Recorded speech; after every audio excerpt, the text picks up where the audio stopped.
Speaker.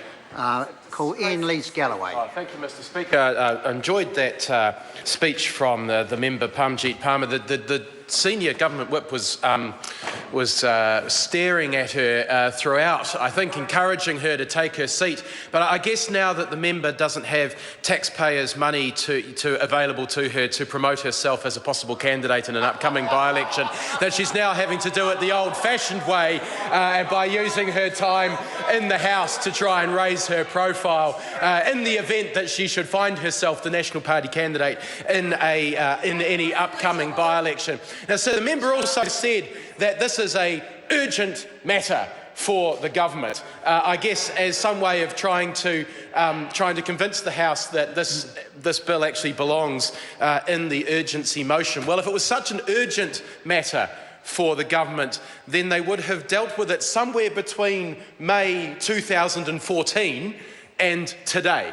More than a year and a half since the government realised that they had been breaking the law, they are finally getting around under urgency to dealing with it.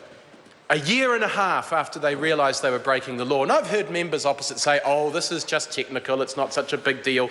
The last time I checked, being ignorant of the law was not a defence for breaking the law.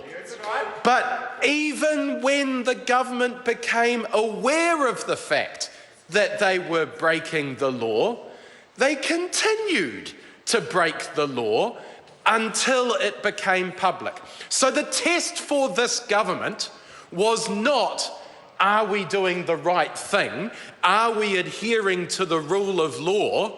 The test was, will this look bad for us on the front page of the Dominion Post?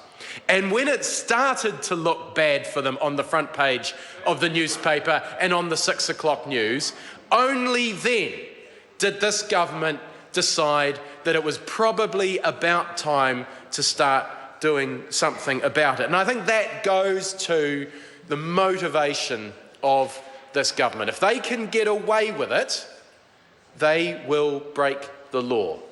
Only when it becomes politically dodgy for them are they actually prepared to do something about it. So I actually don't think this is just a trivial matter, because it actually helps us to understand the standards to which the government holds itself. What standards?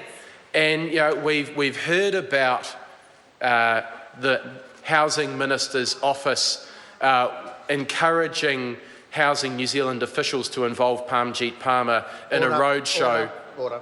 This is not on the bill. In a roadshow because she wanted to raise her profile, and we've heard about a range of other matters that actually question the standards of this government. And I think the fact that they've brought this legislation under urgency more than a year and a half after they discovered they were breaking the law is just another example of the shoddy standards of this John Key-led government. Now, so the other thing I've heard about why this is just a trivial matter is that for the people involved, it's not a lot of money, it's just one day on the benefit. There's probably not many people involved, although the government cannot tell us how many people are involved. They cannot tell us what the cost of compensating everybody who has been affected by this breach of the law by the government. They cannot tell us what the cost of that would be. I don't even think the government has told us what the cost of the opportunity to seek compensation that they are offering will be. So very little information for the House from this government. But I want to challenge, and other members have done this as well, I want to challenge the notion that for everybody affected by this, this is a small matter. Because there is a number of people, and it's a growing number of people, who move in and out of work on a regular basis. There are people who are in temporary work like seasonal work, like fixed-term contracts, like casual work, like people who get their work through temping agencies or labour hire companies. For a lot of people these days, they are moving in and out of work, and every time the work that they have comes to an end, whether it be because it's a fixed-term contract, whether it be because it is seasonal work, whether it's casual work that has come to an end, every time that work comes to an end, they then have to go through this stand-down period. And the example has been used a number of times, particularly of classroom support people who actually their fixed terms, they have a number of fixed terms every year because they're actually only employed during the school term. And so for those people, 4, maybe 5 times a year, they are having to go through this stand-down period. So that's 4 or 5 days every year. For many of them, we're talking an 18-year period here. An 18-year period over which maybe 4 or 5 times a year, an individual may have been denied a day of benefit that they were entitled to under the law. So for some people, and I appreciate it's probably not an enormous number of people, but for some people this is more than just trivial. And just because it's a small number of people, possibly, we don't actually know because the government can't tell us any figures, and just because they're not people who are a priority to the national government, doesn't mean that it's not very real for those people, and it doesn't mean that we as a parliament should not address that for them and compensate them for it. So I think it's more than just trivial. And actually, I think it raises the issue of just how relevant and appropriate the stand-down period as it is applied today actually is in the 21st century. Because the number of people who are engaged in this type of temporary work is growing and growing at a dramatic pace. Overall, in the New Zealand employment market, around 10.5% of workers fall into one of those categories of temporary workers, around 10.5%.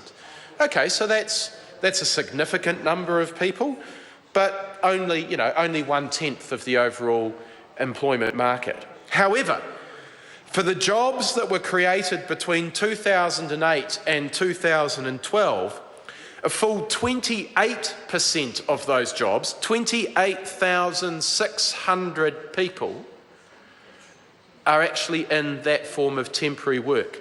So in recent years, the overall proportion of people in these temporary work situations has grown significantly, and that is a trend that shows absolutely no sign of abating at all. And so this issue of the stand-down period is actually one of those issues that falls into that suite of issues that we on this side of the House are talking about as part of our Future of Work project, because the nature of work is changing. This is a 20th century, maybe a 19th century, probably not, very much a 20th century policy, where overall the vast majority of people were in stable work, set number of hours a week, had long-term prospects of staying in the same job, were not moving in and out of employment on a regular basis. That is sadly becoming a thing of the past. It's not something that the fact that it's becoming a thing of the past is not something that we should resign ourselves to, and we as parliamentarians should be looking at how we provide employment security and income security for people. But we have to acknowledge that the nature of work is changing. And this policy of putting people through a stand-down period, especially those people who are on fixed-term contracts, especially those people who by the very nature of their work are required to go through a stand-down period a number of times a year, I think it's well overdue time for us to reflect on that policy and actually ask ourselves as a parliament, is that an appropriate policy in the 21st century? So in a lot of ways, I think that this change is perhaps not the change we should be debating. We should actually be debating the question of how the stand-down period actually operates and whether it is appropriate. So, sir, on this side of the House, we do not see this as a trivial matter, and we will not trivialise it in the way that members opposite have. This is significant, and for the people who have been affected by it, it is significant, and we actually need to acknowledge that and treat this as a serious issue and try to actually get it right, because some people have been severely affected by it. Member's time has expired.